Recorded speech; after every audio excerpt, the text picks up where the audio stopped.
Hi, my name is Amanda Daigle, and I teach at Bullard Elementary in Bullard, Texas. And this is my reading and writing workshop poetry unit. We're going to start with the arc of the year, and it's a look at the yearly overview in a third grade classroom.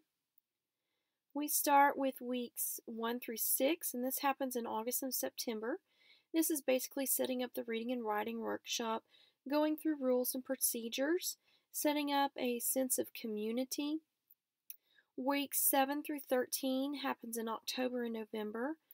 This will be reading and writing strategies through picture books, including fiction and nonfiction. And the students are going to publish at least one simple piece of writing. They're going to be introduced to the editing and revision processes. Weeks 14 through 16, which happen in December, will be the writing and comprehension strategies through graphic novels. And the kids are going to publish at least one graphic novel, just a real simple one. Week 17 through 23, which is January and February, it's writing and comprehension strategies through poetry. This is going to be the focus of our unit, so we'll come back to that. Week 24 through 29, which is February, March, and April. Writing and comprehension strategies through reading clubs, realistic fiction, historical fiction, biography, autobiography, and the students are going to complete and publish at least 2 pieces of writing. One of those pieces will be a personal narrative. Week 30 through 36 will occur in April and May. Writing and comprehension strategies through folk tales, fairy tales, and fantasy. And during this 6 weeks, the kids are going to be taking the STAR test. So during weeks 29, 30, and 31, we're going to need to include a review of test-taking strategies. The kids are also going to choose one genre type and bring at least one longer piece to completion and publication. The students are going to reflect on their growth, and they're going to set personal reading and writing goals for the summer break and also for the following school year. Our focused unit of study is the poetry, and the students will explore the traits of several poetry types, including haiku, limerick, free verse, cinquain, and acrostic. They're going to bring at least 3, if not more, poems to completion, and they're going to participate in popcorn and poetry night. The students are also going to be creating their own personal poetry anthologies. The demographics of my classroom. I teach 3rd grade. I have 19 kids in my class. Approximately 3 of them are above level, 11 are right on level, and around 5 are struggling readers or special education students. The rationale behind why we should teach poetry is if we refer to Fountas and Pinnell, they tell us that poetry is puzzle within puzzles. So basically what they're telling us is that poetry teaches our children how to think. And as better thinkers, you become better readers and better writers. Struggling readers, special education students, and ELL students are going to improve their mastery of the English language by learning parts of speech, word choice, which leads to an increased vocabulary. This kind of attention to the language and rhythm of a poem serves to expand oral and written vocabulary. Research tells us that children with well-developed oral skills are more likely to have higher achievement in reading and writing as well. They're going to practice phonemic awareness, which will connect back and support the struggling readers, special education kids, and also the students that are still learning English. Poetry offers students a chance to be completely immersed in precise language that is focused on creating images. Poetry brings together sounds and words in unique, intriguing ways that may evoke intense imagery and profound meaning. Poetry is a microcosm for learning. Through the precise, concise language of poetry, students learn a lot about reading and writing. They can explore word choice, leads, endings, sentence flow, development of topics and ideas, and text layout. So there is a lot to be learned through poetry. Learning outcomes for word study skills. They're going to learn about variant vowels, diphthongs, plurals, homophones, soft G and C sounds. The reading workshop skills are going to support the writing workshop skills, and they are understanding new vocabulary, identifying playful uses of language, authors, word choice, theme, drawing conclusions, visualization, problem solution. And the writing workshop skills are going to focus on command of the complete writing process, generating ideas, writing with voice, using good word choice, investigating multiple poetry types. The overall plan for implementation, we're going to take a look at each week. Week 17, which will be January 6 through 9, the kids are going to be working to get a basic understanding of what poetry is. Week 18, January 12th through 16, the kids are going to be working on identifying the theme of poetry and also the use of voice by the author. We're going to use Shel Silverstein as the mentor text this week.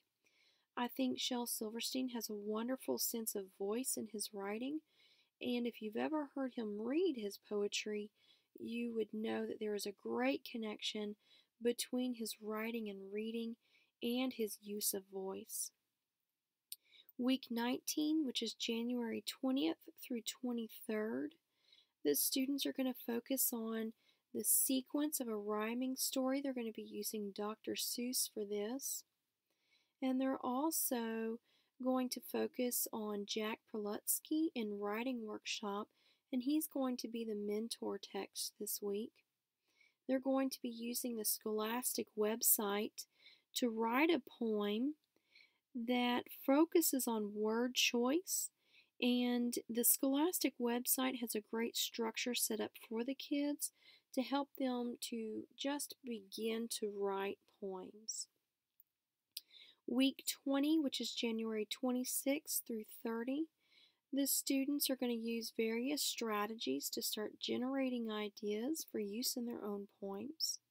And they're also going to focus on using word choice to paint a picture in their reader's mind. Carla Cuskin's poems are going to be used as a mentor text this week. And the Scholastic website will be used once again, and it's going to help the kids focus on generating ideas and once again to write their poems. Week 21, February 2nd through 6th, the students are going to be looking at the problem-solution relationship, and they're going to be focusing on that using Dr. Seuss.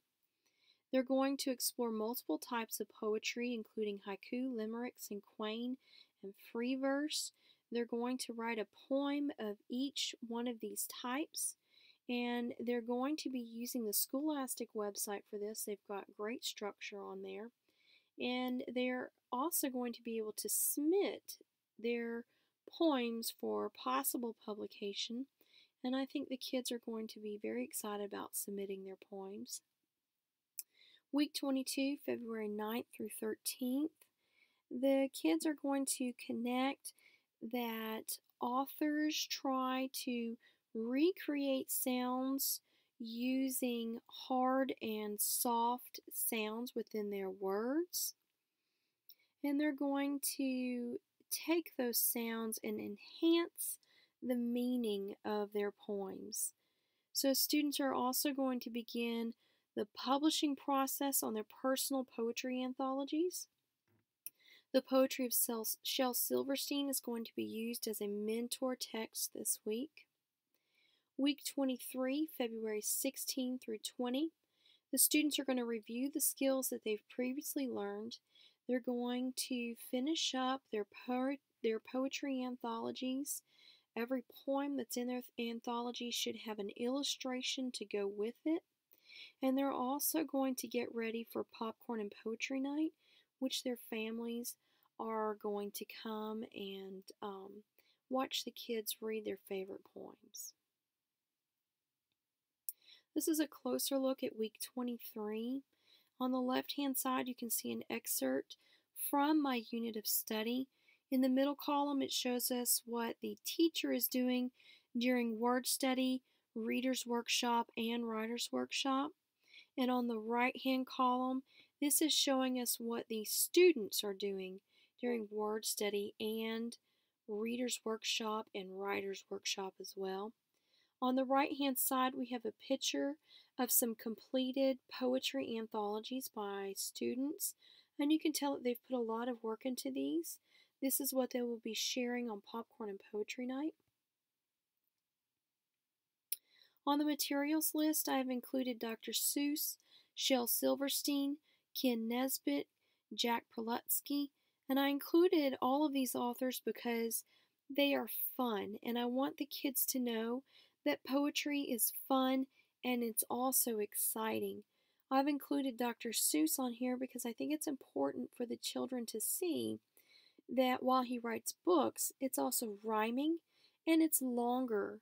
It's a longer text than what they have written, and they need to see that poems can be both long and short. The materials list continued. We see Love That Dog, which goes along with the Dr. Seuss book showing the kids that poems can be long as well. I've included Twimericks and also A Poke in the Eye. These two books include plays on words, which supports the teaks that have been chosen in this unit of study. The instructional strategies include conferencing on a daily basis, mini lessons, online work, small group, whole group, smartboard work. The conferencing is the most important as it will be driving the instruction for the small group, the mini lessons, and the whole group work. Mentor texts have been used throughout the unit. Anchor charts will also be used, technology, and partner work as well. I think it's important for the students to be talking to one another about their learning. The evaluation strategies for the reading workshop. The formative assessment is going to be driven during student conferences using a student checklist that we'll see later. This summative assessment will be made up of pairs of students working together. They're going to be assigned a poem, which they have to identify the problem solution, theme, sequence, and words that create a visual in their mind. They're going to record themselves on photo booth, reading the poem and discussing the comprehension skills they've learned.